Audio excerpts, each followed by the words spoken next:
Hello astronomers, my name is Giuseppe, I'm an astrophotographer from Naples, Italy, and today I want to talk about taking good astronomical pictures in a city center like my city, Naples, your city, every place where the light pollution is very harmful for our images. But with some tricks we can still get a good final result. Let's see what we need. Well, first of all, you have to choose the right object, the right target of your session. In a place where the light pollution is very harmful, you cannot pick any kind of target. For example, if you try shooting a galaxy, you will see how the light pollution destroys your data, your images. Even with filters, you cannot filter all the light pollution because the emission of the light pollution is on the same level of the galaxy. So if you filter the light pollution, you are filtering away some good data that we want. You cannot shoot galaxy, you cannot shoot emission nebulas for the same reason, dark nebulas for the same reason. What is left then? Emission nebula. The one rich in H alpha, the red nebulas that you see in the deep sky images. This is the kind of target that we want. How to shoot emission nebulas in a light polluted place? Well, you have to go for narrowband filters and a monochrome camera. This is the best way. You can also use a color camera with dual band filters. The results can be still good, but if you want to go for the max result, this is the way you need to go. Monochrome camera with a narrowband filters. Why a monochrome camera? Well, the difference between a color sensor and a monochrome sensor is that the color sensor, to have colors, it has filters on it, on the sensor. This filters is called the Bayer filter. The Bayer filter is made of one part of red, two parts of green and one part of blue. This means that, for example, the H alpha emits on the red, as you can see, the red. If a signal coming from these filters goes to a color sensor, it will activate only the 25% of the sensor, because one part of red, two of green, one of blue. In a monochrome camera, the red, since there is no filter, no Bayer filter, it will be 100% of the sensor working for this filter. This will give you a lot more signal, a more favorable signal-noise ratio. What does it mean? The noise from the single frame will be less because the signal is much bigger. And this is why I chose a monochrome camera.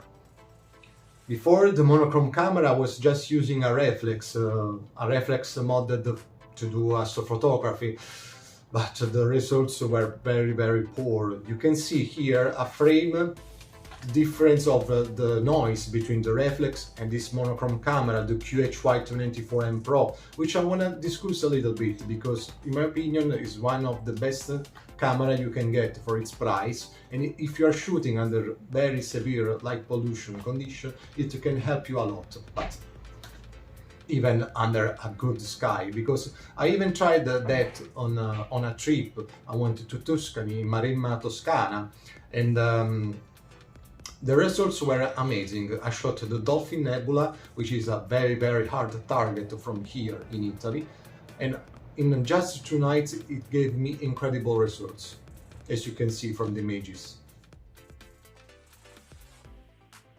The QHY294M Pro is good because it will give us very clean images. As you can see from the graph, it has a very low readout noise but a very high quantum efficiency, which means that the camera is highly sensitive. And this is the main trick, to have a very clean image. More signal, less noise. It's always about the signal-noise ratio. And with this camera, only with a few hours of exposure, you will get a very clear image. This is the main thing that we want. And another thing helping this camera having very clear images is the fantastic cooling system. This is a cooled camera, it can go below 0. Actually, when you just plug it on, it goes to 0 degrees Celsius.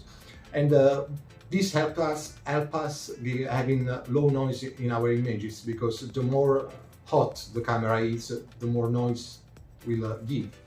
That's why with the reflex had so much troubles, because in the summer it could reach 30 degrees Celsius, 35 degrees Celsius. But now with this camera, even if outside is like 40 degrees, I can still go to 0 degrees, which is kind of amazing. Another thing is that I never had condensation problem. I've been using that camera for 1 year now, and not a single time I had condensation problem. The best way to use a monochrome camera is with a filter wheel. Here I'm using the QHY294M, which is a very pretty filter wheel, and it's very useful because I can change the filter via software without going near the telescope, and I can do it even when I'm outside, when I leave my telescope shooting and I hang out with my friend. With a simple task I can program to change the filter, or I can do it by myself even if I'm far from my telescope. So we talked about the monochrome camera, but another important thing that we need to know to shoot under these kind of skies is the right post-processing technique. In my opinion, the best one is the Hubble palette. The Hubble palette is a technique that uses 3 narrowband filters, sulfur, hydrogen and oxygen, covering the red, green and blue channel. And this gives us a very clear image, because for example, when you are shooting a bicolor image, which is made of hydrogen and oxygen, you will have the hydrogen covering the red channel and the oxygen covering the blue and green channel. But the oxygen in a light polluted place suffers a lot the light pollution, because even if we use the narrowband filter, the emission of the light pollution is on the same frequency of the oxygen, so we cannot handle it in a proper way. And having the oxygen full of noise covering 2 channels is very harmful for our image. So if you are using the sulfur covering 1 channel, the hydrogen covering 1 channel and the oxygen covering 1 channel, you will see how the image will have a very low noise and will be very clear and full of detail and contrast. Here are some images I got in the past months, in the past year, from here in Naples.